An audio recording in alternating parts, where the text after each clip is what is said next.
Hey, hey everyone, what's up? Happy hump day. Today is hump day. What is the vibe? Happy Hallows Eve. I hope you guys all had a good day. Welcome to my channel. My name is Melly. We cover all true crime here, and today we're going to cover a very interesting case. First of all, let me check in with you guys. Can you see me? Can you hear me? What's the vibe? I was having issues with this mic, so let me know if it sucks. I'll switch it out. But anyways, I saw Life Artist in here, Bun Bun, Femme. I see Augie. Hey, Avi. And I see Life Artist, and I see Scott. All the good people. All the good people I like in here. I'm good. Thank you, Life Artist. I appreciate you. Your girl is learning. Anyways, so hey, Asain, what's up? Welcome. If you are new here, welcome to my channel. If you are returning, welcome. Hi. Thank you for being here again. Today we're going to be covering the case of Torilena Fields. I don't even know where to start. As you can see by the title, she is from Robertson County. And I must say, trigger warning before we get started. This case involves a woman who is a beautiful woman, and she ends up committing a horrific crime. It relates to topics of substance abuse and mental health. And before I start, I'd like to give my little disclaimer. Here, we are a friendly community. We don't judge, we don't victim shame, we don't victim blame. We don't judge anyone with mental health issues. Anyone is welcome here. We don't allow bullies.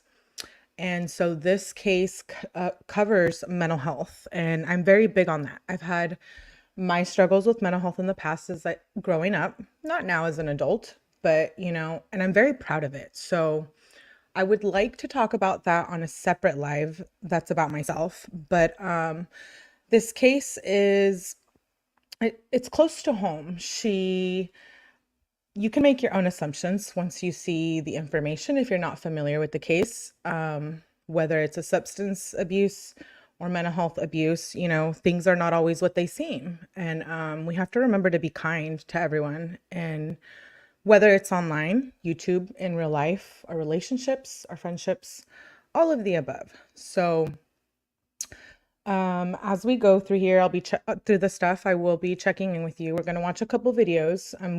We're going to watch Law and Crime. I love Law and Crime.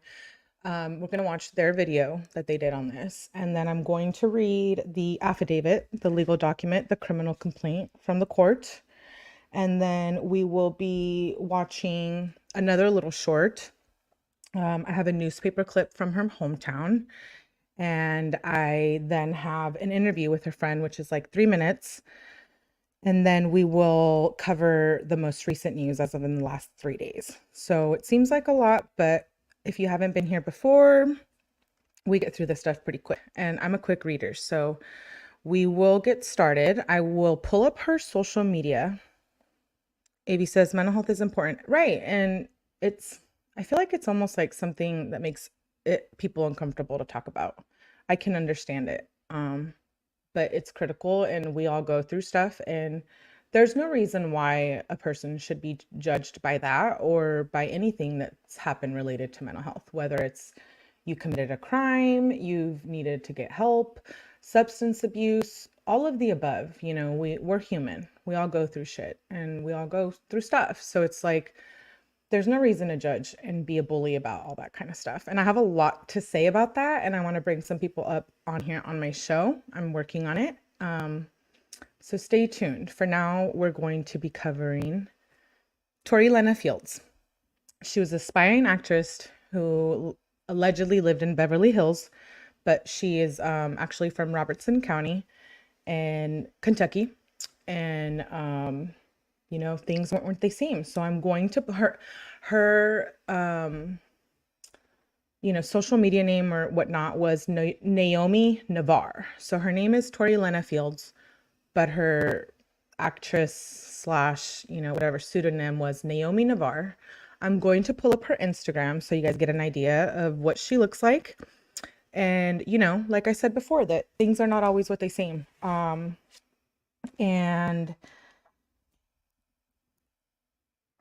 there's a lot on this case, and I feel like it's very important. And she has another hearing coming up on November the 12th.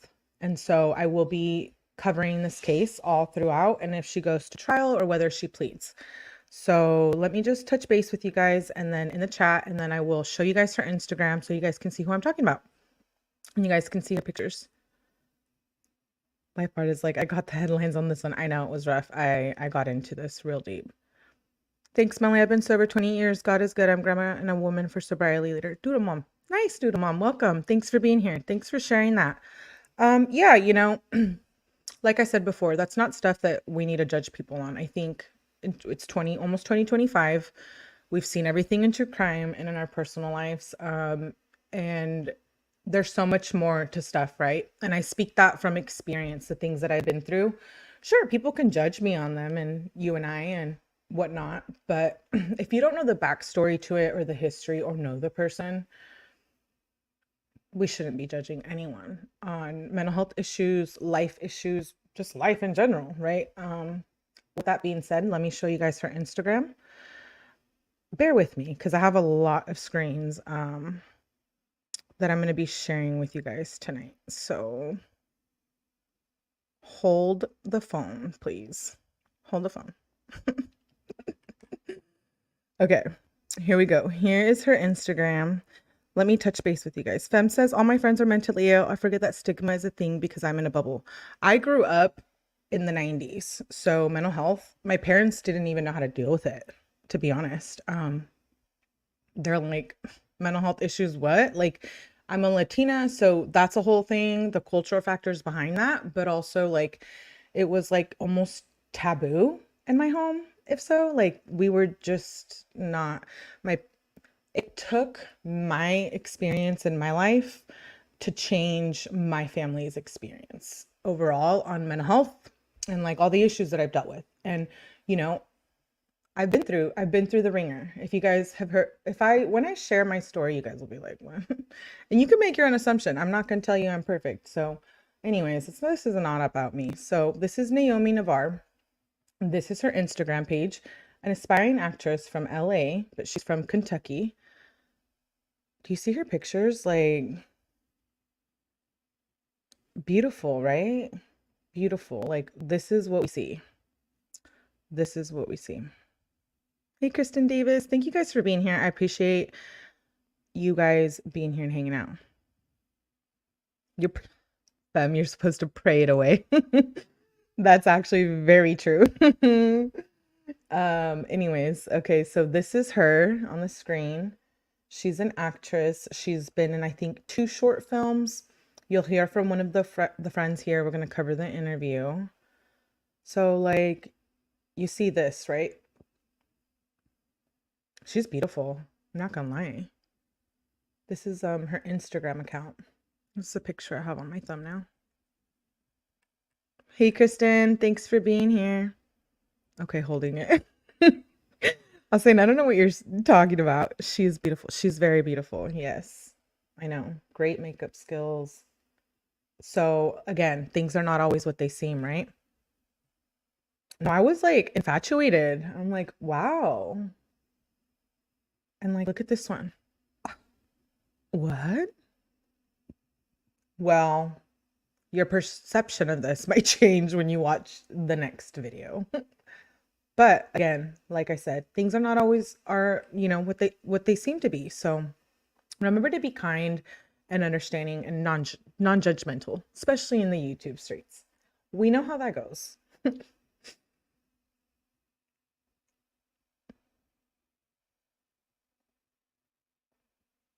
Kristen says, love the hair color. I know she's very talented. Look at this. Look at her makeup. I'm a makeup artist, so I'm like, what? I love this. I absolutely love this. Okay, so I wanted you guys to get a little picture. Again, her name is Torilena Fields, Torilena May Fields, and her I don't know what you call when they have like like a name for their, you know, celebrity position or whatever they are. Naomi Navarre is her name. I do have memberships. I'm not, yes, I do have memberships. I'm very happy to say that I do have memberships. I am YouTube partners. Yay! Can't do it without you guys. I appreciate it. I'm here for the true crime. I'm not here for all the bullshit, you know, you see on YouTube. And I hope that once I can do a live about like my experience and stuff, people get a better understanding of me and that brings them to my channel. That is my goal. Like I said, don't bring the crap here. We're keeping it cool. We're not a bullying community. We're not none of that. We're not going to dox anyone. We're not going to be bullies to anyone. We're going to be cool. Smellyverse. Congrats. Thank you, Avi. I appreciate it. Okay, enough of me ranting. Let's get started. What I'm going to do is I'm going to play the long crime video. Hold on, how to check my notes. I'm like a note taker. I'm like that. I'm that person. Yeah, I have a planner and like everything. So we're going to go over the law and crime segment they did, and Jeanette Levy, I love her, and then we will go through the legal document, the affidavit. We chill. Gilly. Why do I want to call you Gilly? If you know, you know. Jilly. Am I saying it right? Don't come for me. Okay, let's move on. Let me work with me here. I'm going to remove that screen now, and I'm gonna put up. You're like, bye, Melly. You're like, I'm done with you. Please don't be done with me. Okay, let me pull up. Hold on. Work with me here. Okay, here we go. Again, trigger warning. This is kind of brutal. It talks violence, mental health, substance abuse, all of the above. Here we go. I want to show this video so you guys get like an idea of it, and then I'll read the criminal complaint, the actual court document, which is like only like 3 pages. That's nothing here. We went through the Diddy stuff. We've gone through, I'm a legal document person. So if you like that stuff, please make sure you hit the like button. Make sure you subscribe. Help your girl out. Please help your girl out. Get me in the algorithm. I mean, I'm trying here. I'm trying. Avi, your hair's I appreciate you. Avi, are you on Discord? You guys should I will make sure to drop the link. Cool people only in my Discord. Make sure you join. We talk all stuff there. I'm trying to get a little better about it, but your girl is busy. I got a YouTube channel. There's a few other things that I want to talk to you guys about when I do like a 𝗪𝗠E live and have some people up on panel, which is coming soon. Coming soon. Hey Marcus, good to see you. Okay, I'm going to play this video. I'm going to stop just ranting because I could go on for days.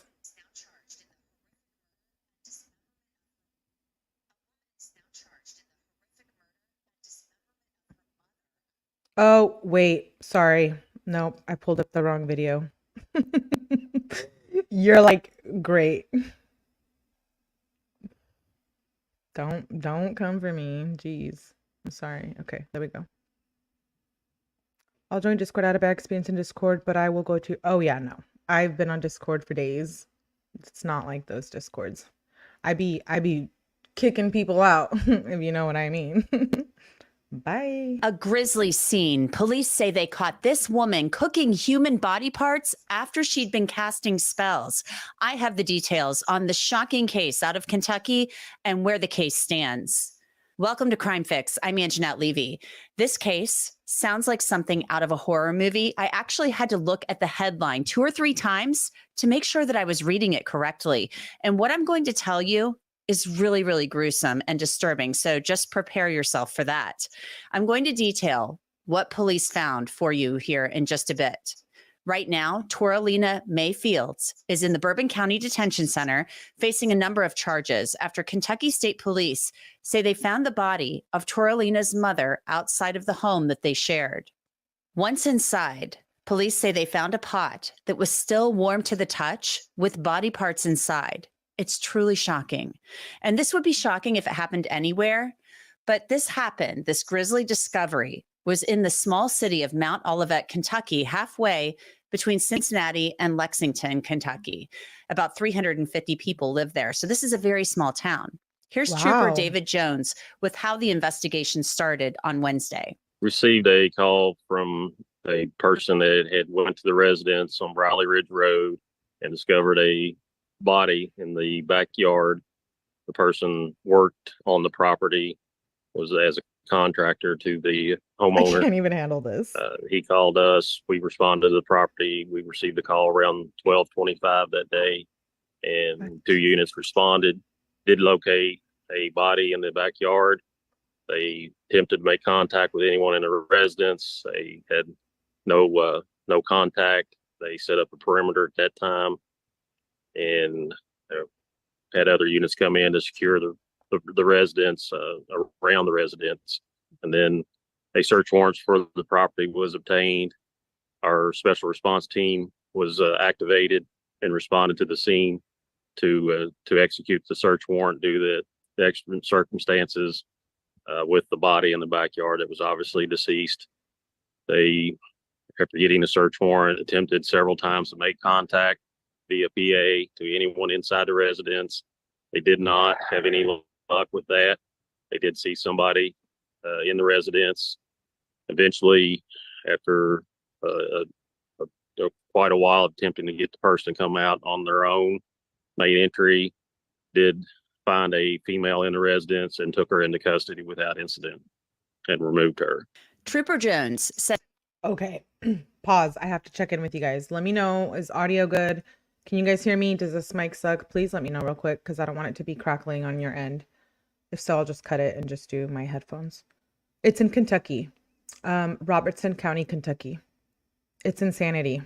I have a lot to say about this, Marcus, the whole spell casting thing. We can do a whole live about it. I have studied. Anyways, let's just move on. There are no magic that requires a person. Exactly. There aren't. It's brutal. Everything sounds good. Okay. So maybe it's just specific people who are having sound issues. Yes, Kentucky. Hey, Markella. Yay, I'm glad you made it. Good to see you here. We are covering the case of Torilena Fields, aka 𝗟𝗏. Brutal crime, trigger warning.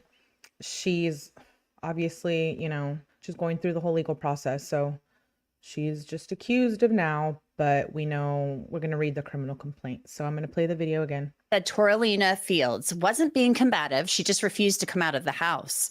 Photos from Fox 19 and WKRC in Cincinnati show the scene where members of the special response team met at the property, and you can also see the house in these photos. A citation is offering more details about the efforts to get Torilena to come out of the house.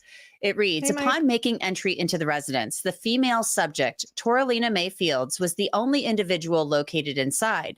Torilena refused to exit the residence when multiple commands were given. CS gas was deployed by SRT after multiple volleys of CS gas, and conversing with Torilena using a robot, Torilena was removed from the residence without further incident. Torilena appeared to have blood on her face, hands, and clothing. The complaint offers other disturbing details about the dismembered body of Trudy Fields, that's Torilena's mother, that was found in the backyard. Troopers observed a dismembered body lying in the grass behind the residence. In close proximity of the body is a blood-stained mattress. Troopers observed blood on the back porch in the threshold of the back door. Also on the back porch, troopers observed a blood-stained wooden stick and another blood-stained mattress. Drag marks in the grass leading from the residence to the body were observed. Troopers found that Trudy Fields' body had been dismembered. The arms, legs, and head had been removed. The torso and spine were severed in half and the organs removed. My God. The mattress lying next to the dismembered body was folded over in half. Upon unfolding the mattress, multiple body parts and organs were found inside that appeared to have been cooked inside the oven. The pot was still warm to the touch. Now, there was a repairman that you heard Trooper Jones mention. He's actually the person who discovered this along with his partner. And he told troopers that he had last seen Trudy Fields the night before around 6:30 p.m. That would have been Tuesday. He said that she went with him and his partner to the property gate and appeared to lock it behind them as they left. That same day, the repairman said Torilena was casting spells on them and being confrontational. The citation indicated police believed drugs were involved. Right now, Torilena is not facing a murder charge. That might come later, depending on autopsy results. She is facing charges of obstructing governmental operations, tampering with physical evidence, and abuse of a corpse. I want to tell you about a great free app. It's called 𝗪𝗏 and it's sponsored. Okay, so let me give you guys a little backstory to this. This live that we're watching now was like October the 11th. So the affidavit that we're going to be reading was October the 14th. So she does end up being charged.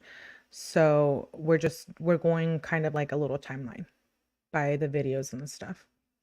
Just wow, it's your own mother. And allegedly, from what I hear, my research that I've done, she was actually close to her mother and spoke very well of her relationship with her mother. I know it's terrible. Right.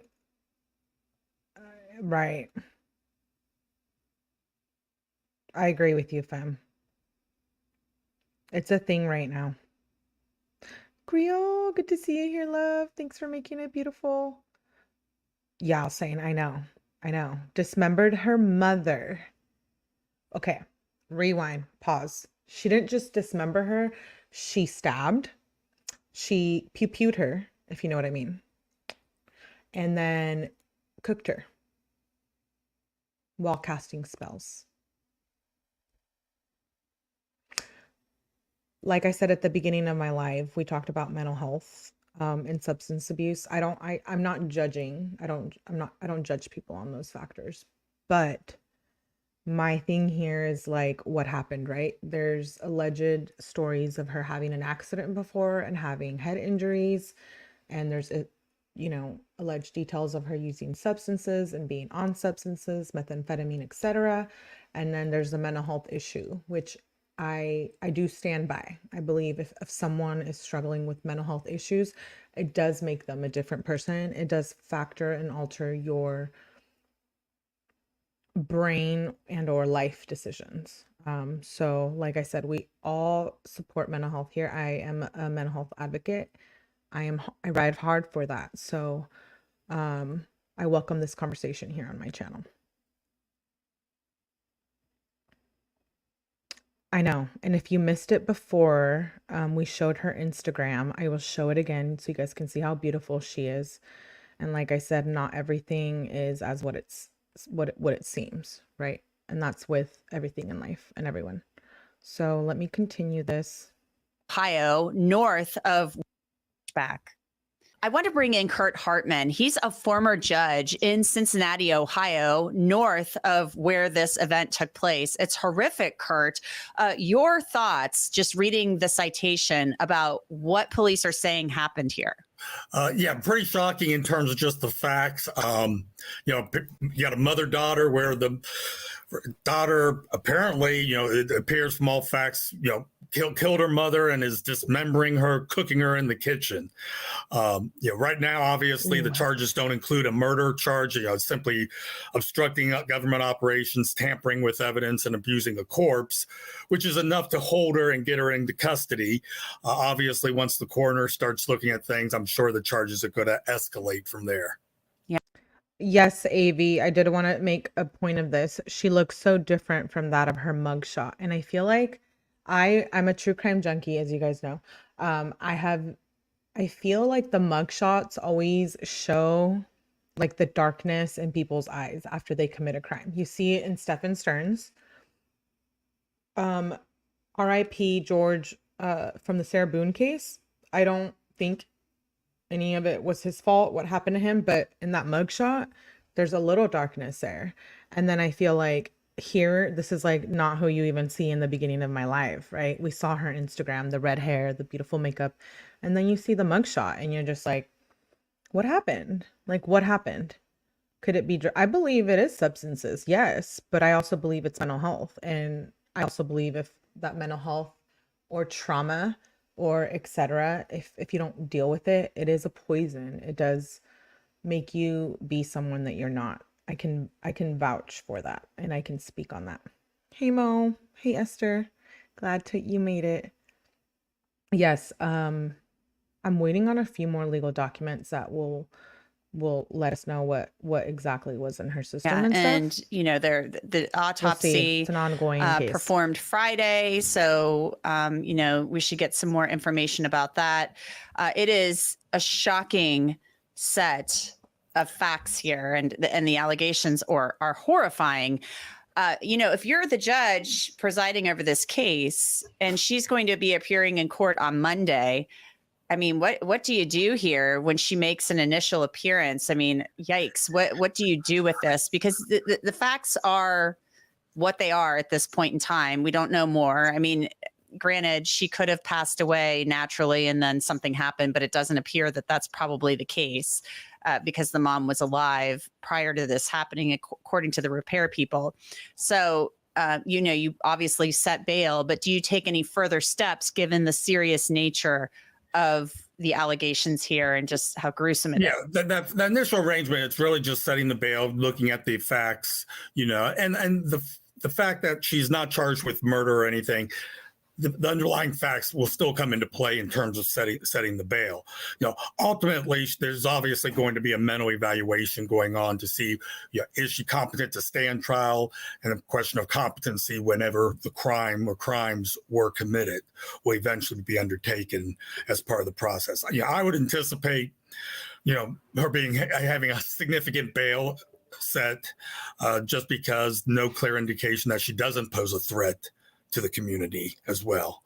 So that would be the initial stage. And then, like I said, as the attorneys get involved, the prosecutor, defense counsel, be it appointed or hired, they'll figure out in terms of the mental evaluation that obviously something like this will cry out for.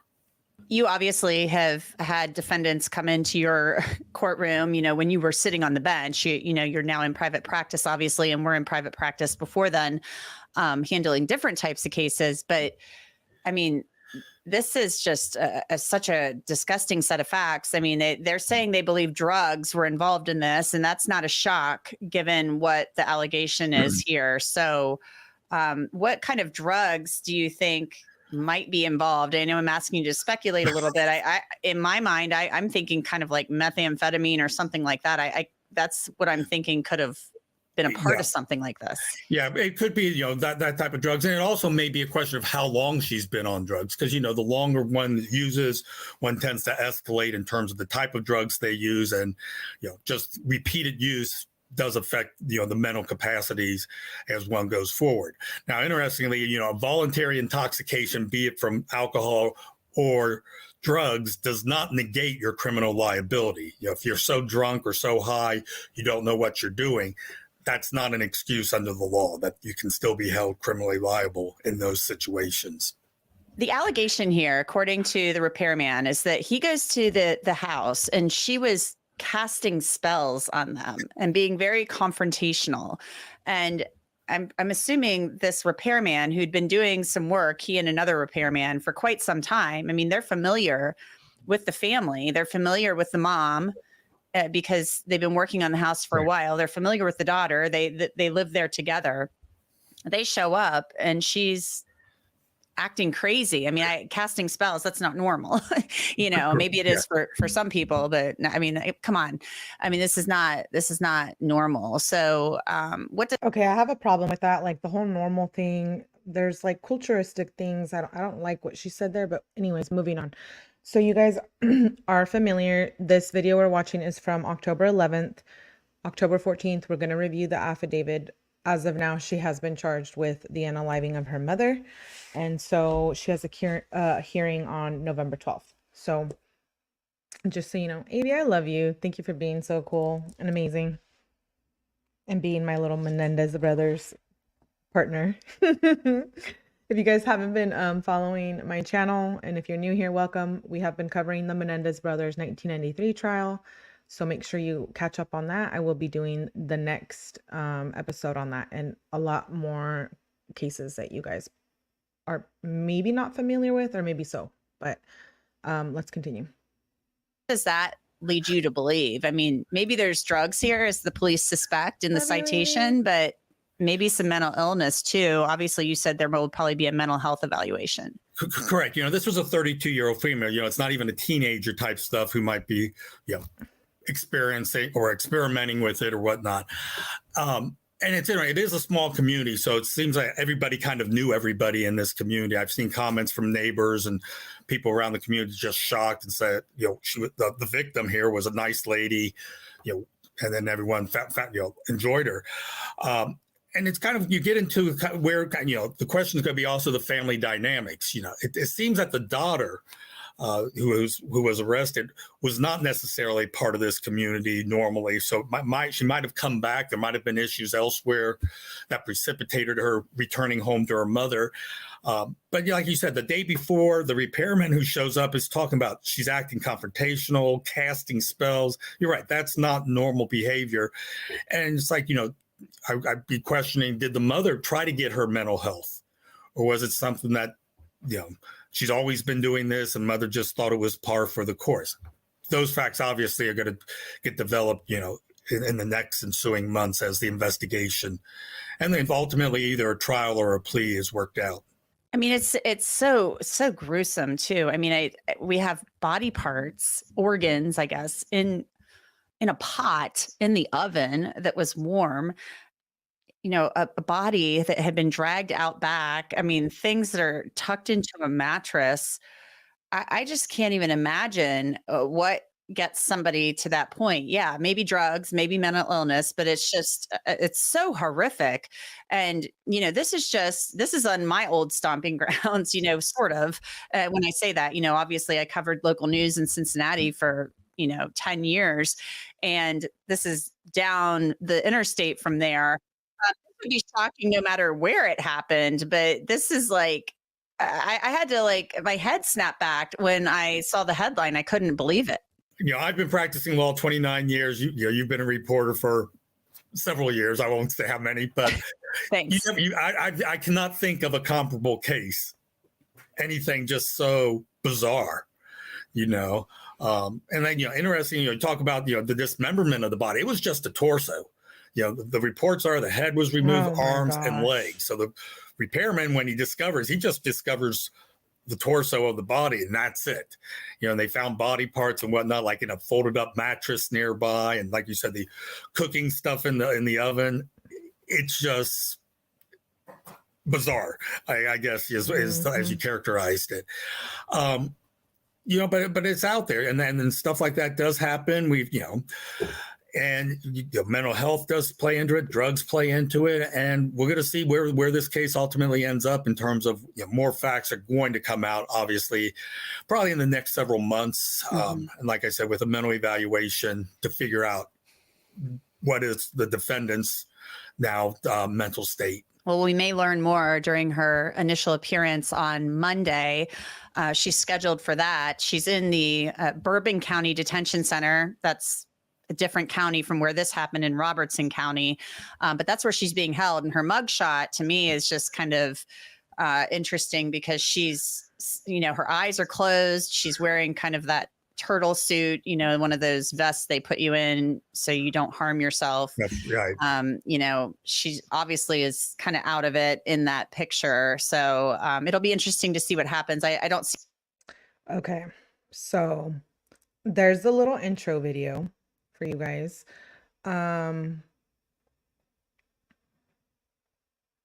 Right. I love that movie.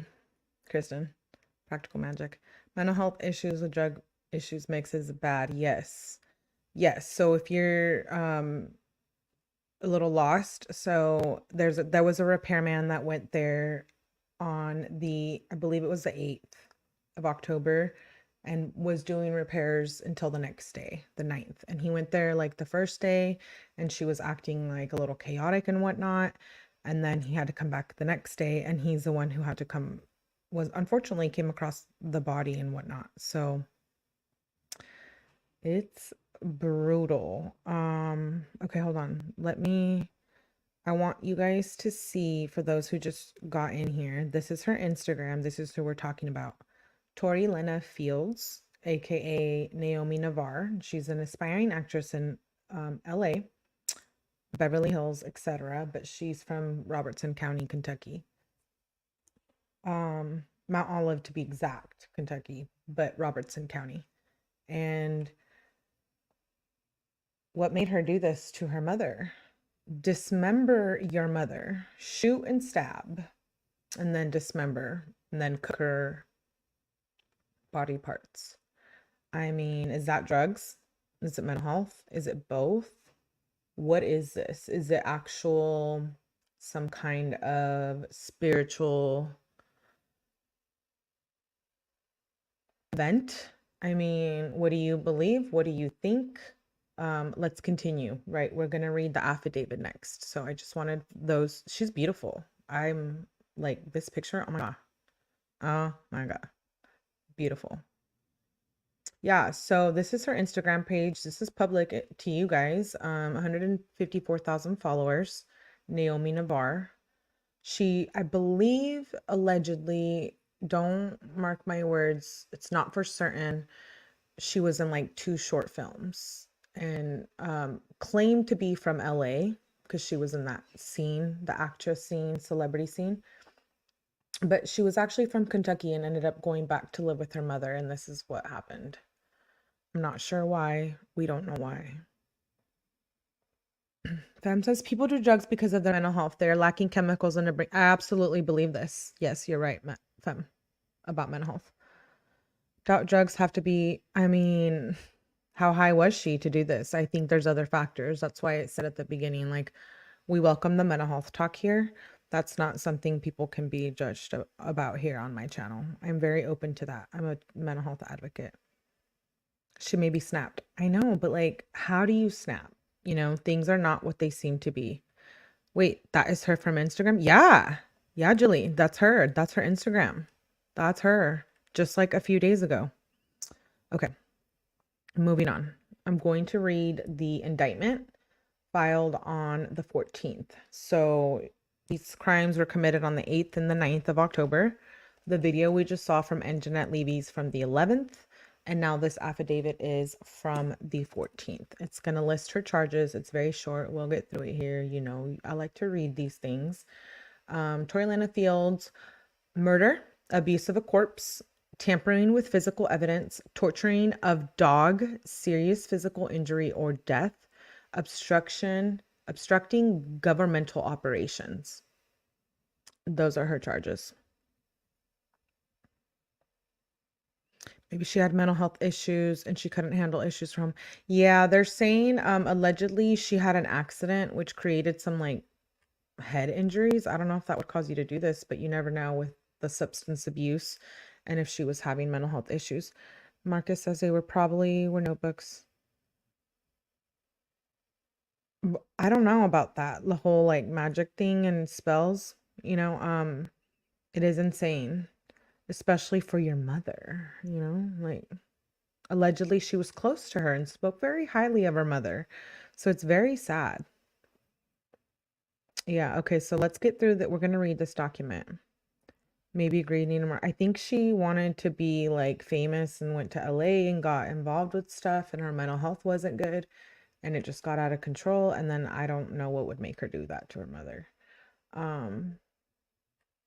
Count 1.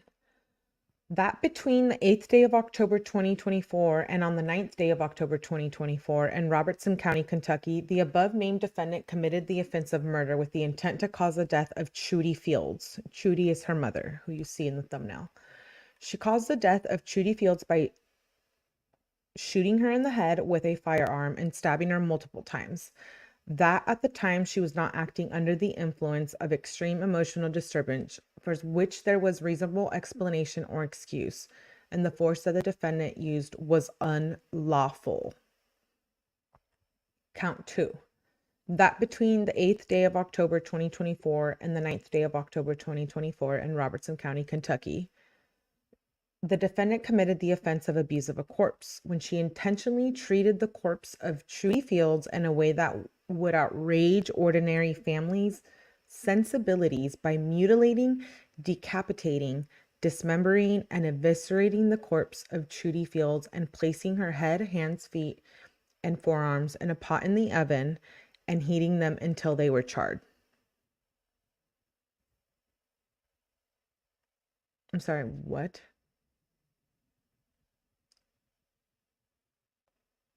She looks like a girlie who owns, right? The satanic witch. I couldn't, something happened to her, right? Rest in peace, Trudy Fields. Austin's like, oh my gosh. Count 3.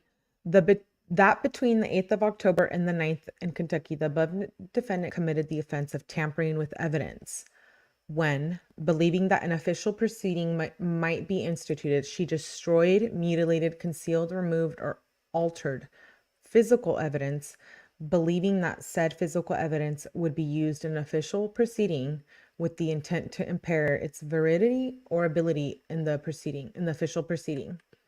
Count 4. The offense of torturing a dog with serious physical injury or death when she, without legal justification, intentionally tortured and killed a domestic dog. To be honest, I don't know where that jumps into this. We're going to see in the video that we watch next, and it's on the affidavit. So she apparently tortured a dog, which I rescue animals. So that's like, oh, I can't. That's hard for me. I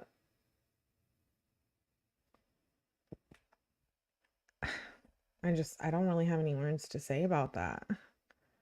Was she a horror actress? She did like action / horror, I believe, or like suspense, but it's ironic because allegedly the last short film she did, at the end, the climax of the story is that she ends up committing like some kind of crime and she ends up in jail. So we're going to watch a 3-minute clip on that in a minute. So it's like ironic how the movie she acted in, she ends up in jail, and then like in real life, she ends up in jail. No, I know. Not the dog, not the animals. No. Humans is one thing, animals is another thing, children's another thing. Like, I say DP for all of the above, but that's just my opinion. Anyways, count 5. That between the day of 8th and 9th committed the offense of obstructing governmental operations when she intentionally obstructed, impaired, or hindered the investigation of Trudy Fields' murder and the execution of a search warrant at Mount Olivet, Kentucky, the performance of a governmental function by using or threatening to use violence, force, or physical interference. This was signed on October the 14th, so a couple days after the crimes.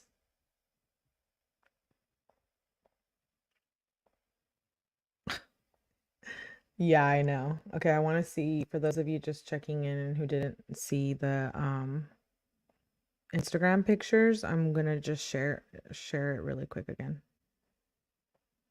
so you guys can see who's in that mugshot and then who's the woman we're talking about.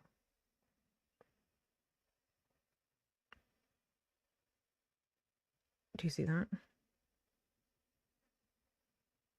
She's so pretty, and I love like the aesthetic of her page. I love her makeup. I love her hair. This is who just committed the crimes we're hearing about in the affidavit. Things are not always what they seem to be, right?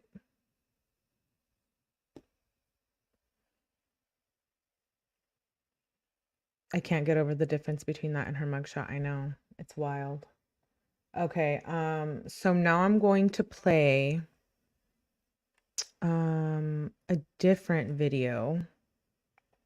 It kind of gives like the updates from today. It might cover like the same things we just covered, but it's from 7 hours ago. So I want to make sure that I cover this because 𝗟𝗏𝗃 does another like little coverage on it, and then we're going to read a newspaper article from her hometown, and then we'll watch the video from her friend, and we're going to go over the sister tried to file a restraining order and it didn't get approved. So we're going to go over that as well. But I wanted to introduce this case as it is something we are going to be covering. I'm going to play the video that Long Crime dropped just a little bit ago. I hadn't seen it yet, so I was like, oh, I have to watch this with you guys. It's just a little update, kind of like what we just saw. And then I'll read the newspaper article and then the interview with her friend, because I want you guys to see what people had to say about her before, because allegedly she was, you know, a kind person, a well-known person in the community. She wasn't anything like what this crime is saying that, you know, who she is. That's why I was saying that being as hot, it takes time and money. Yeah, it does. Okay, let me play this video. Case of a Kentucky woman murdered and dismembered. Prosecutors say by her own daughter. Her family members go to court with explosive allegations, and I have the details and the fallout. Welcome to Crime Fix. I'm 𝗫𝗫. The murder of Trudy Fields in Robertson County, Kentucky stunned anyone who read about it or watched the news about the case. Fields' 32-year-old daughter, Torilena Fields, is accused of shooting her, stabbing her, and then dismembering her. The details are absolutely gruesome and graphic, and if you think it couldn't get worse, it does. The prosecutor says Torilena cooked her mother's body parts in a pot in the oven. The case unfolded back on October 9th. It was a Wednesday. A contractor doing work on Fields' home called Kentucky State Police after finding what he thought was Trudy Fields' dismembered body in the backyard. The contractor told police he and a coworker were at the home the day before, and Torilena Fields was casting spells on them and being confrontational. Troopers said the contractor said he last saw Trudy Fields the evening before around 6:30 p.m. And he said that she went with him and his partner to the gate and appeared to lock it behind them as they left. They returned the next day and found what appeared to be Trudy Fields' body in the backyard and called 911. Troopers found an absolutely grisly scene. According to a citation, troopers observed a dismembered body lying in the grass behind the residence. In close proximity of the body is a blood-stained mattress. Troopers observed blood on the back porch in the threshold of the back door. Also on the back porch, troopers observed a blood-stained wooden stick and another blood-stained mattress. Drag marks in the grass leading from the residence to the body were observed. Here's Trooper David Jones of the Kentucky State Police. They set up a perimeter at that time and had other units come in to Okay, so we secure already saw this a the little bit. residents. The extreme circumstances with the plea after quite a while attempting to get the person to come out on their own, made entry, did find a female in the residence and took her into custody without incident. Yeah, I think that the she might, with the whole mental health issue things, that's why I will be covering this case, for sure, 100%. She might get the insanity plea. I mean, I don't know at this point. To actually come out of the house. Upon making entry into the residence, the female subject, Torilena May Fields, was the only individual located inside. Torilena refused to exit the residence when multiple commands were given. CS gas was deployed by SRT. After multiple volleys of CS gas and conversing with Torilena using a robot, Torilena was removed from the residence without further incident. Torilena appeared to have blood on her face, hands, and clothing. The indictment actually offers more details about how Trudy Fields died, and it's graphic, let me warn you. It states Torilena caused the death of Trudy Fields by shooting her in the head with a firearm and stabbing her multiple times, that at the time she was not acting under the influence of extreme emotional disturbance for which there was a reasonable explanation or excuse, and the force that the defendant used was unlawful. Torilena Fields is also charged with abuse of a corpse when she intentionally treated the corpse of Trudy Fields in a way that would outrage ordinary family sensibilities by mutilating, decapitating, dismembering, and eviscerating the corpse of Trudy Fields and placing her head, hands, feet, and forearms in a pot in the oven and heating them until they were charred. Torilena Fields is the only person charged in her mom's murder, and she's also accused of torturing and killing a dog. Now, we just read that in the affidavit, right? So I'm doing a little timeline as they drop the videos, but now you know. she did have some level of education. No, allegedly she was really smart. She was very hardworking. She was beautiful. She was very professional on set and photo shoots. People are like, they're confused. They're like, what happened here? Yep, that's my opinion. She might have had too much medication, or maybe she didn't want to take it anymore. I believe mental health is a big factor here. I know people have their opinions about that, but I do believe substance abuse was what also played into that. And then, yeah, robots gassing. Hey, Kat, good to see you. I doubt it. Casting spells and messing with the mates is not as easy as it looks. If she has knowledge on how and what to do, there's always a cost. I agree with you, life artist. Okay, let's finish this video and then we're going to move on to Now, our after next article. Torilena Fields was charged, her sister went to court and filed documents that were very shocking. She claimed that their brother actually orchestrated the murder of their mother. My mother, according to the documents, was butchered by my sister under his advisement. He has threatened my mother, my sister, the whole family. He has called, made threats to kill me, to claim his, quote, birthright as the firstborn. He is on his way, as I write this, to kill me and take everything he thinks is his. At the bottom of the page, the sister wrote, when my body is found, Trudy Fields murdered me. The judge in the case held a hearing this week and denied the request for a protective order, while acknowledging threats had been made in the past. The judge wrote, petitioner stated that her brother has threatened her, says that mom was terrified of her son. It is absolutely clear 𝗟𝗵𝗃 and other family members are fearful and that there have been acts of threats of violence in the past. However, they were in the distant past, and 𝗟𝗵𝗃 and family members have had no recent contact with Trudy. There is no proof that Trudy had anything to do with the death of Trudy, the mother. So here we're seeing that there's some alleged stuff going on with the family and mental health, right? Yeah, and welcome all new members. Yeah, I just gifted you. We're now YouTube partners. So thank you for being here, supporting yo girl. Being in the military and being mobile are simply not enough to connect Trudy to any current threat. The scratched up photo does appear to be a particularly menacing threat, but again, there is no evidence to connect Trudy to the death or to even being in Kentucky after 2021. The bank records do not establish that he wasn't there. Now, it certainly appears that there have been threats made in the past. Now, some family members told local media that they didn't even know that Torilena Fields was back in Kentucky. She had actually been living in California for a while and had appeared in a couple of films acting. She went by the name Naomi Navarre and had an IMDb page. Photos from her Instagram page show she looked much different then, with long flame red hair and a lot of dramatic makeup. I want to bring in Kurt Hartman. He's a former judge in the Cincinnati area. Kurt, since we last talked about this case, a lot of new developments. I mean, it's horrific, but what I want to talk to you about is this interesting kind of twist where we have the sister of Torilena Fields going to court and saying, I need a protective order. I need protection because I believe my brother orchestrated my mother's murder and that he wants to kill me. So there's something really strange going on with this family. So as a former judge, your thoughts on the sister going to court and saying this? So we're going to see the article next.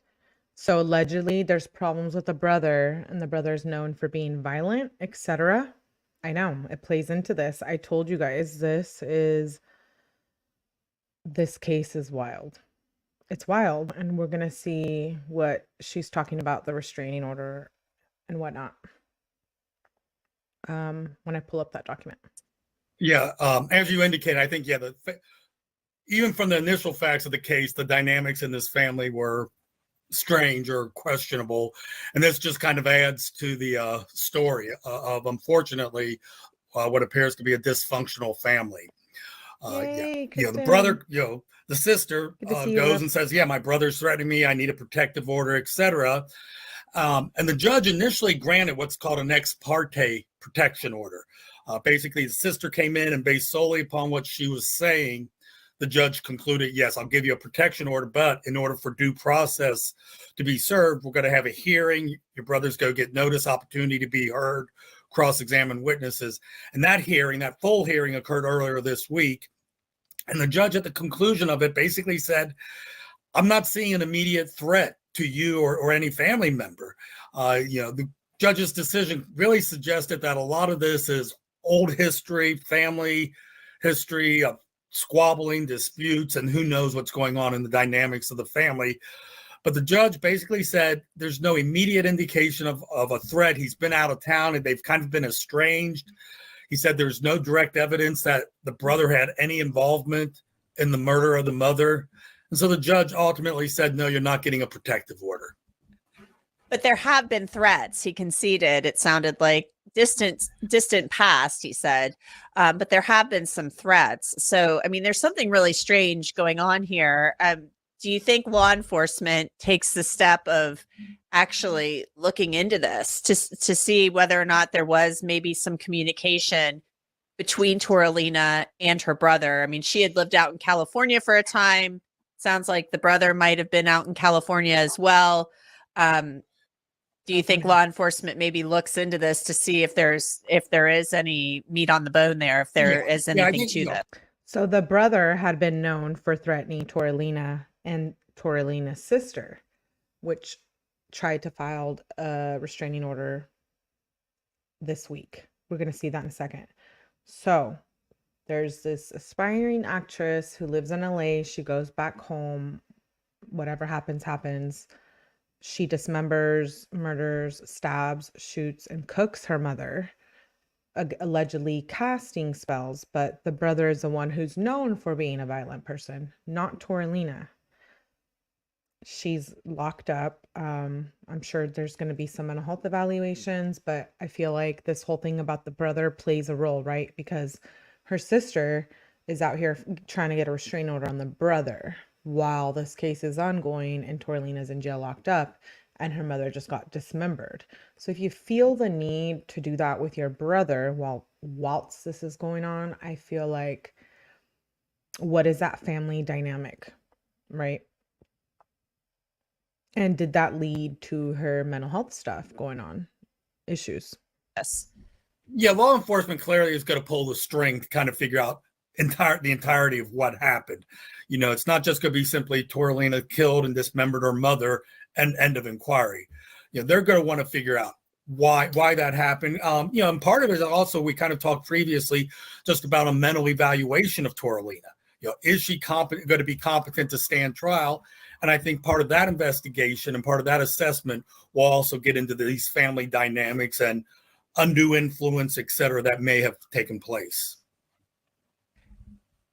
The prosecution, it sounded like in the indictment, they kind of said, look, there was no disturbance with this woman when she did this. It sounds like they're trying to head off any possible mental illness defense here.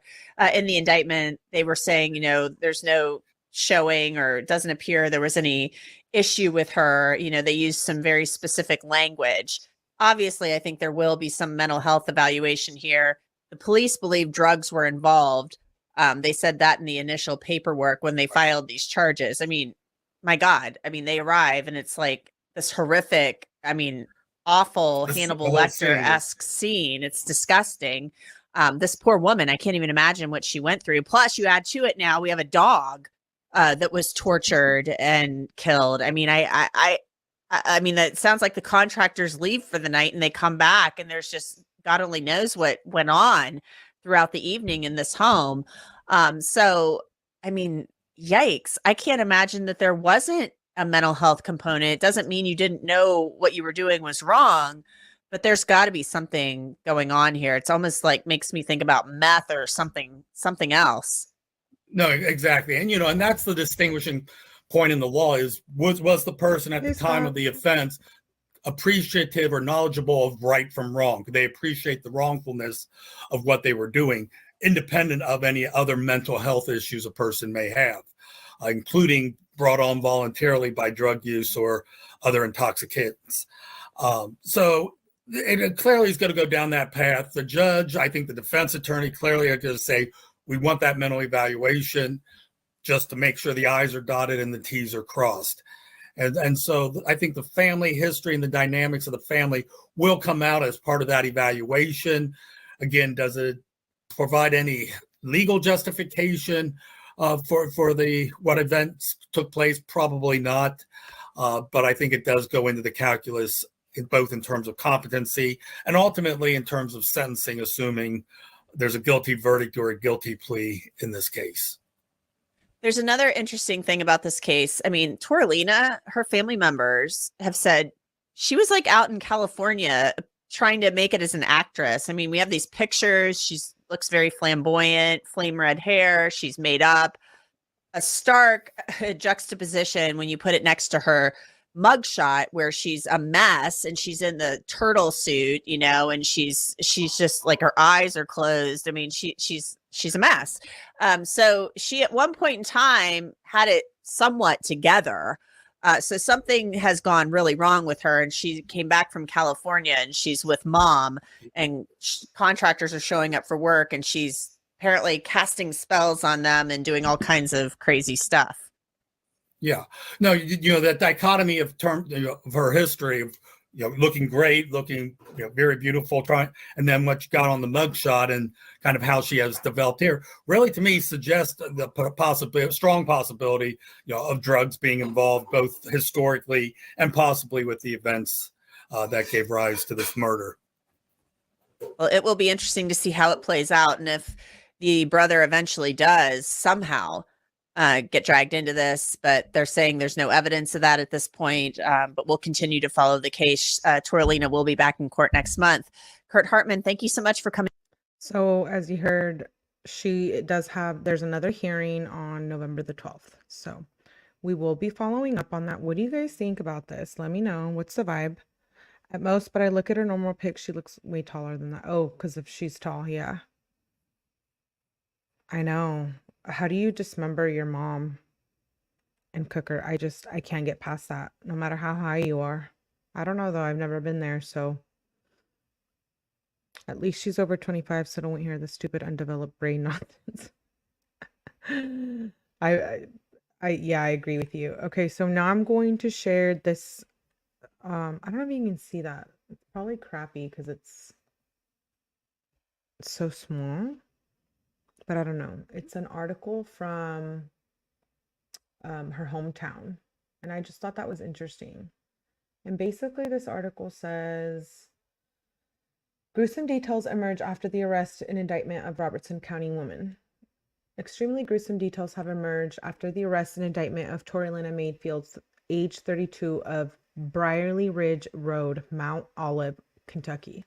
A news release from the Kentucky State Police on Wednesday, October 6, 2024 reads, at 12:26 p.m., the Kentucky State Police Post received a call concerning a deceased female on Briarly Ridge Road in Robertson County. Troopers responded to the property and confirmed the initial reports. Troopers attempted to make contact with the female inside the residence to make contact with the female inside the residence, but received no response. A search warrant was obtained for the proper, and the SRT Special Response Team was activated to serve the warrant. At this time, the scene remains active and contained with no public threat to the public. An update from KSB on Thursday, October 11th, 10th, 2024 reads, a female was located inside the residence and taken into custody without incident around 11 p.m. last night. Torilena Fields, 32, of Mount Olivet, has been charged with obstructing governmental operations, tampering with physical evidence, and abuse of a corpse. Pending further investigation, more charges may be filed. This matter remains under investigation by Post 6 detectives. Torilena Fields will be lodged at the Bourbon County Detention Center later this morning. According to the uniform citation from Kentucky State Police Post 6 on Wednesday, October 9th at approximately 12:26 p.m., Kentucky State Police dispatch received a call from Blevins. Mr. Blevins advised that Tim Lewis and himself arrived at the residence located on Briarly Ridge Road in Mount Olivet, Kentucky, to work on a building for the property owner, Trudy Fields. There was no answer at the door when he knocked. While trying to locate Trudy, Mr. Blevins observed a dismembered human body lying behind the residence. Mr. Blevins advised dispatch that he believed the body is that of the homeowner, Trudy Fields, and he believed her daughter, Torilena Fields, was responsible for Trudy Fields' death.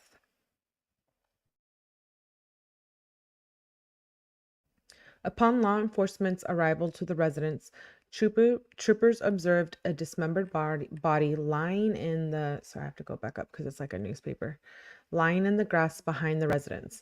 In close proximity to the body was a blood-stained mattress. Troopers observed blood on the back porch and the threshold of the back door. Also on the back porch, troopers observed a blood-stained wooden stick and another blood-stained mattress.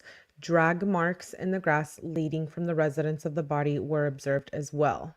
Mr. Blevins disclosed in an interview while he was walking around the residence, he observed a pile of hair, which he has identified as belonging to Trudy Fields. A pile of hair. Oh my gosh, that's brutal. Mr. Blevins then observed a blood-stained mattress at the back door and drag marks in the grass leading away from the rear of the home. Following the drag marks, he observed a dismembered body lying in the backyard of the residence. Mr. Blevins advised he last saw Trudy Fields on Tuesday, October 8th at approximately 6:30 p.m. So this repairman was at 6:30 p.m. on October 8th and then went back on October 9th and the body was dismembered. When she accompanied them down to the property gate and appeared to lock it behind them as they exited. On that same day, Mr. Blevins stated that Torilena Fields was casting spells on them and was being confrontational.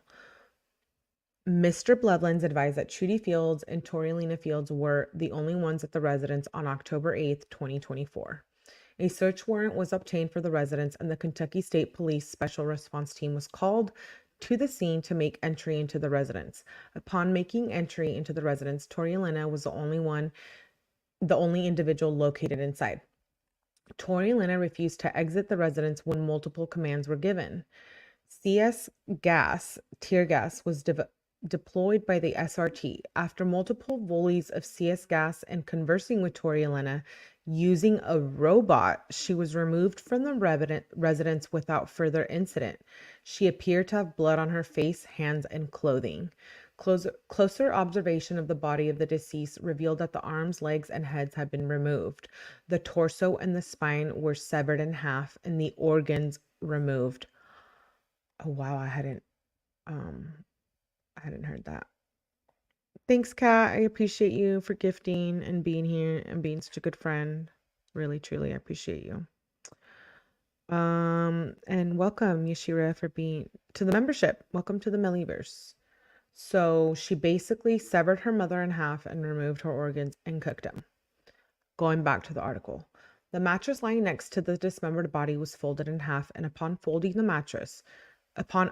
the mattress, multiple body parts and organs, oh my gosh, were found. Inside the kitchen of the residence, a stainless steel pot was observed in the oven. When removing the pot, human body parts were found inside that appeared to have been cooked inside the oven. The pot was still warm to the touch.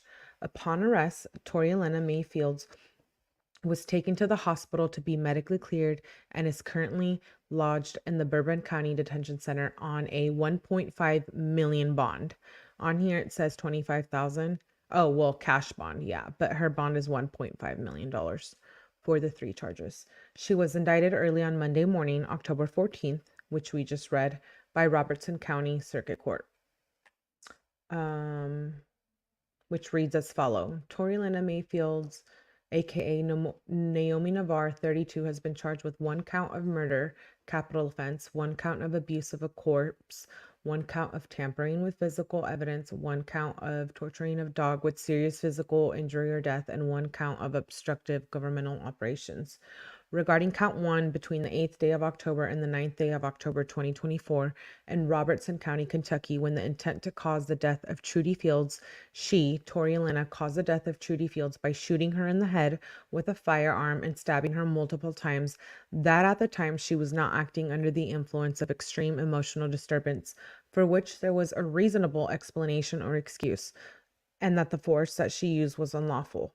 Regarding count 2, between said dates, she intentionally treated the corpse of Trudy Fields in a way that would outrage ordinary family sensibilities by mutilating, decapitating, and dismembering and eviscerating the corpse of Trudy Fields and placing her head, hands, feet, and forearms in a pot in the oven and heating them until they were charred. Regarding count 3, between said dates, when believing that an official proceeding might be instituted, she destroyed, mutilated, concealed, removed, or altered physical evidence, believing that said physical evidence would be used in an official proceeding and with the intent to impair its virility or ability in the official proceeding. Regarding count 4, between said dates, she was without legal justification, intentionally tortured and killed a domestic dog. Regarding count 5, between said dates, she intentionally obstructed, impaired, or hindered the investigation of Trudy Fields' murder and the execution of a search warrant at the residence located on Briarly Ridge Road. The performance of a governmental function by using or threatening to use violence, force, or physical interference. Bail was set at $1.5 million subject to restitution. Detective Joshua Wise appeared as a witness before the grand jury. Torilena Fields was arraigned in the Robertson County District Court, in which she did not appear, on Monday, October 14th at 1 p.m. Due to already being indicted, she is scheduled for a preliminary hearing on Wednesday, October 23rd, and then she's scheduled again on November 12th. Torilena was appointed a public defender and entered a not guilty plea. All persons are to be presumed innocent until proven guilty or pleading guilty. So we will be covering that hearing in this case. We just read. I thought that article was interesting. Sorry, I just shut it off, but I'm like this. I'm into this vibe, the old school newspaper vibe. This is from their local county, so I just wanted to read that. And now we are going to, if you didn't see what Torilena looks like before, I'm going to share her Instagram one more time. Naomi Navarre. She's an aspiring actress and dismembered her mother and cooked her. Allegedly, according to these documents, as you can see on here. Michelle, hi love, thank you for making it. Esther, I see you're still here. Life artist, Mo, I love you. Beautiful people. Kat says, LOL, the IRM needing mods. Right. What does that mean, Marcus? Oh, this is a disturbing story. Yeah.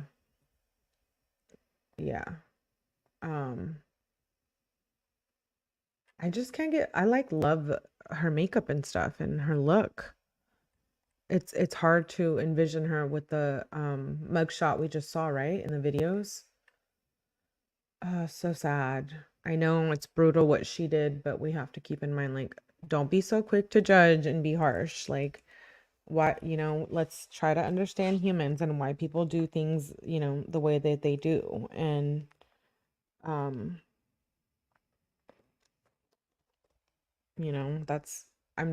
she was an actress and what seemed like to be a happy person, right? Things are not always what they seem to be, is my point. Okay, so now we just covered that. I'm going to play the interview of her friend.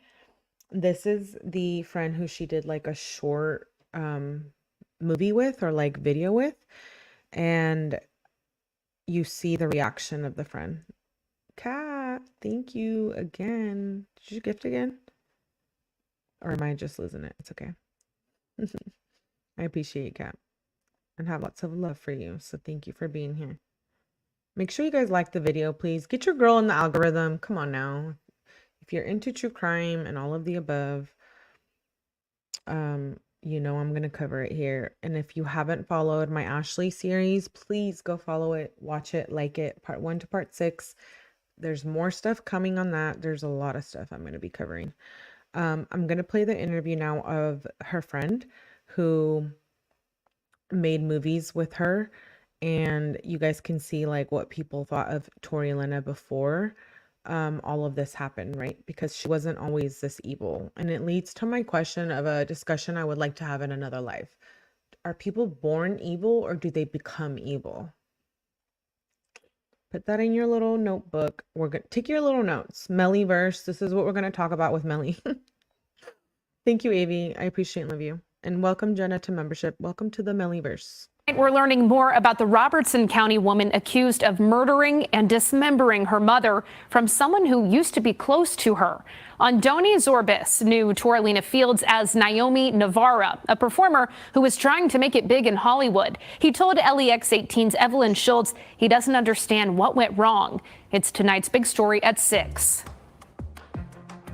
These are images from a dance story. It's the film ᗍOITI and Torilena Fields starred in alongside one another in 2019. He told 𝗟EIitiG the woman in the movie is very different from the one now charged in the gruesome death of her mother. Me too. Actor and director ᗍOITI says for months he worked closely with the woman known as 𝗍 after she was cast as the role of Victoria in a dance story. We bonded over our mothers, so she really loved her mother. She was very loved her mother. What happened? Like on one occasion when I was driving her, she said to me that, "Oh, you should come and taste my mother's cookies because she makes the best cookies." So you say she really loved her mother. Then when you heard the news, how did you react to her arrest? I thought it was a prank. I thought somebody was like joking with me. 𝗍's Instagram portrays a glamorous life in Los Angeles, hundreds of miles away from her home in Kentucky. Nobody knew her as Torilena. Like, we did not know anything about Torilena whatsoever. Everybody was like, "Oh, 𝗍OITI." She didn't even mention anything about her real name. I know that she lived in Beverly Hills, and I know that she got a lot of expensive clothes and all these expensive clothesline for her to do all these pictures. Different is the ◍OITI that you knew in LA compared to the woman who was just arrested in Kentucky and now sitting in jail here. It's the difference is so drastic that I still don't want to believe that this is true. ᗍOITI described the actress he knew as an angel and every director's dream. That's why the accusations she murdered and dismembered her mother in their home earlier this month are so stunning. And I don't know why she did what she did. I don't know what caused it. The Texas Chainsaw Massacre was bad, but this is just absolute, like, beyond even the imagination. Now he's left to reflect on the film they made together and its uncanny resemblance to a real-life horror story. The last final scene of the movie, the last shot, is her sitting in jail. ᗍOITI told us he had reached out to Fields to star in another movie he was making, but he never heard back from her and they lost touch. Now she's in jail back in Kentucky and due in court again November 12th. I'm Evelyn. So I wanted to show that video because it shows what people thought of her before the crime. And, I thought it was interesting that the fact that he differentiated between ◍OITI and Torilena Fields. And then, yeah, how ironic. Yeah, the short film she did ends with her being in jail, and this is like her real life now. She's a good makeup. Yeah, she is. She's beautiful. I don't know if I said hi, Augie. Hi, my beautiful friend. What, is Marcus leaving? Marcus, are you leaving? Did I see that? Anyways, back to, yeah. So I feel like if this is who you guys think people are born evil? Like out of the womb? Like when you come out of the womb, you think that little baby coming out of the womb, you think that baby is born evil. You don't think that it's environmental factors or life factors that make people be evil? Because I have my own experience there.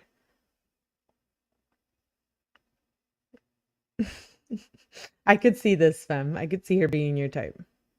I don't know why. Not like the fact that she's like so beautiful and like the aesthetic of her. That's what I mean. Classy vibes. Dang, I think it's just heartbreaking. I know, life artist. Okay, so that was her friend. So now I'm going to cover an article that was just released yesterday. So Torilena's sister is filing a restraining order against the brother who allegedly has had issues with the mother and Torilena and the sister. I don't know. I think that might play a role here, which is why we're hearing so much about the brother. But allegedly he's from California. He has nothing to do with this. He hasn't been named a suspect or anything of the sort. But why would the sister of Torilena be worried about getting a restraining order while she's locked up? If she was like really the evil one. Fem says, I don't know if there are people born evil or not, but I definitely think there's mental illnesses that people assume make you inherently evil, and that's not true. I agree. Let me go back. Anyone that has imaginary scent of cooked meat since the beginning of the story. Oh, I know. I know. It's foul. It's brutal. The neck, like, totally dismembered her. It's like 𝗟𝗏𝗃𝗍. You guys know? If you know, you know the 𝗟𝗏𝗃𝗍 case.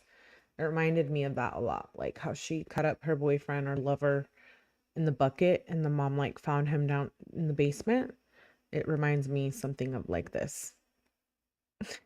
Esther's like, ew. Okay, so I'm going to read this article, and it says protective order filed by Torilena Fields' sister against brother is dismissed amid Robertson County murder case. On Tuesday morning, a Robertson County judge dismissed a protection order, which included a claim that Torilena Fields was not the only one reportedly involved in the gruesome death of her mother, citing no findings. So Torilena's sister is saying that Torilena isn't the only one responsible. Why'd she be saying that? And why would she be coming out against her brother? Did her brother commit these crimes and he left the property? Or was it Torilena because she had all the blood, and was there something going on with the brother? Fem says, I mean, you do occasionally hear those stories of you. Yeah. Oh yeah, I see what you mean about people being born evil. I don't know. I have my opinions about that. I don't necessarily think people are born evil, depending on the mother, right? And that dynamic. So I guess scientifically speaking, they might be if the mother has like psychological issues or substance abuse issues. But that's like that's a discussion we can have like on another live, like science and stuff. I think the whole evil thing is a lazy excuse explanation, right? Just 2 days after Fields' arrest for allegedly unaliving and dismembering her mother, her sister, Torilena Fields, requested an emergency protective order against their brother, 𝗟𝗏 Fields. On October 11th, Torilena's sister, claimed that throughout her whole life, 42-year-old 𝗟𝗏 has made threats against her life as well as their mother's. The petition stated that 𝗟𝗏 is believed to be armed and dangerous, and that Tórilena fears for her life, calling her brother a monster. So here's a sister blaming and trying to get a restraining order on her brother, who is a quote-unquote monster, but her sister just dismembered the mother and is in jail. And we have yet to hear from her about that. It could be because it's an open case and it's under investigation. The dynamics behind that, it makes me question stuff a little bit. Let's go back to the article. When my body is found, okay, so she says that Tórilena fears her for her life, calling her brother a monster. She states in a letter, quote unquote, when my body is found, 𝗟𝗏 Fields, my brother, unalived me, she pleaded. Please give me this order. Without it, I am next. He has called and made threats to kill me, to claim his birthright as the firstborn, she wrote. She explicitly claimed that Torilena butchered their mother under 𝗟𝗏's advisement. Tórilena also requested that he be barred from attending their mother's funeral, calling him unstable. So it seems like Tórilena, the sister, is claiming that the brother 𝗟𝗏 has something to do with this whole spiritual witchery crime. He's involved in this somehow. Now, is he? Let's not judge, right? We want to judge and say she's on drugs. She lost her damn mind. We don't know what the hell happened to her. Is that what happened? Is there cameras? Do we know? What's been going on with this brother? Was she on drugs and doing something and he convinced her? Does he have a role to play? Why does the sister feel like she needs protection from her brother? What do you guys think? I'm curious. I'm going to share her Instagram once more. We're getting towards the end of the live. Just want to show who she is and that we will be following this case continuously. She has court again on November the 12th. So here's her Instagram. This is her. Did he threaten her? Yeah. At the end of the article, it says that the brother has threatened the sister, 𝗟𝗏, with death, etc. and whatnot, and that he has something to do with the fact that Torilena unalived the mother. But I feel like, did substances have a role to play in that? On the other hand, I didn't really want to understand her. That's what Life Artist says. Fem says, I have a huge issue with how in the true crime community, people are quick to armchair diagnosis of way of people calling people evil. I agree, Fem. Life Artist says, I think it's just something we don't understand. Historically, people say that things are bad, negative, etc., and misunderstood are evil, right? We're all made different. We're all wired different. We are raised different, born different. Experience is different. Trauma is different. Life is different for all of us, which is why I'm going to touch back to the beginning of what I said at this live. Mental health is real.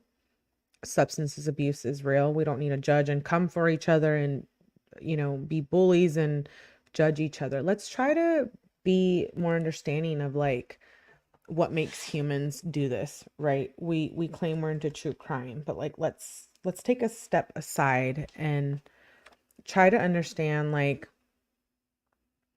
you know, this violent scene and the crimes committed. It's like, what makes people do these things? We see, so, you know, for us who watch true crime, we question that all the time, right? The Maddie Soto case, Kohberger, Delphi. I mean, what makes people be this way? And we've all been through trauma and stuff. So I'm here to say that not everyone who uses substances or has mental health is evil. That's not what I'm saying. That's not what I'm saying at all. But like, what if she had issues with her family and mental health issues and substance issues? The brutality of the crime is like, what in your mind psychologically allows you to dismember your mother, who you allegedly have a good relationship with, in 2 pieces and cook her in the kitchen? She had to be showing some red flags. She had the schizophrenic substance black magic, right? I do believe there was issues maybe she dealt with coming up on the industry. We see that, right, with the 𝗏𝗏 case. A lot of people who are forced to do things and become something in the industry. So I agree that could have played. I want to know some history. Yeah, I have another live coming in the next day or 2 about her. So make sure you guys subscribe, like, come back and watch. Esther says, in my opinion, I feel he might have had an issue with her unaliving the mom. Okay. I haven't yet, but I will tonight, Kat. What's her Instagram? So it is 𝗟𝗏 Navar. Let me see if I can drop it I think I can drop it in the chat.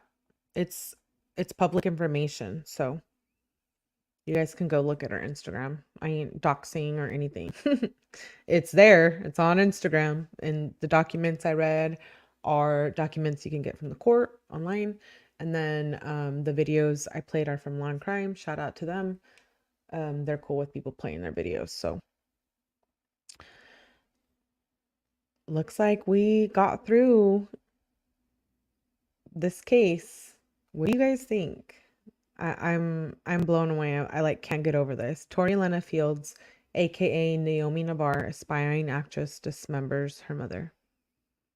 Yes, she was a public figure. Yeah, she was allegedly living in LA while she was doing her acting stuff. I have so many opinions and thoughts about this. I might do another live just concerning like the mental health issues and substance abuse and stuff. I think it would be interesting to dive a little deep into that and get people's experiences. I like to hear what everybody goes through and whatnot. But we did it. We covered her case. I appreciate you guys for being here. It's wild. It blows my mind. I know it is. Wild case. Wild. So hearing November 12th, it comes sooner than we know. Tomorrow is Halloween. I appreciate you guys for being here. I will be back later tonight. We're going to do a late night live. So if you're up, I welcome you to come hang out. If not, I will see you guys tomorrow with another true crime case similar to this. It's stuff that I've touched on before. If you haven't been watching my lives before, there's the 𝗟𝗶𝗸𝗲 case that I covered. I do have more coming on that, and there's more legal documents I want to read tomorrow, and there's 2 more cases that I really, really, really want to introduce you guys to and talk about here. We don't just talk about current cases and what's in the algorithm and what everyone is talking about. I like to talk about local cases. I like to talk about past cases, and I like to talk about cases that I feel, in my opinion, didn't end so well. So for example, like a case where maybe the sentence, I think, in my opinion, wasn't fair enough. AKA an example is the 𝗟𝗶𝗸𝗲 case. If you see her murders only got 20 years. So if you don't know what I'm talking about, make sure you go and see my lives that I do. Make sure you please hit the like button, subscribe to your girl, trying to do my thing here. Thank you, 𝗟𝗲. If you guys are on Discord, please join the Discord. I dropped it earlier. If you guys want to mod, let me know. I can mod you guys up here too. Join the Discord. Let's talk. Let's conversate. I like to hear what cases you guys want to talk about. Yeah, no, I'll be back. I appreciate my beautiful mods, Fem and Mo and 𝗍𝗶𝗸, all of the above. Thank you for being amazing, and I will see you guys on the next one. Make sure you stay safe, stay kind, stay blessed, all of the above, and I will see you guys soon. Make sure you hit that like button. Bye.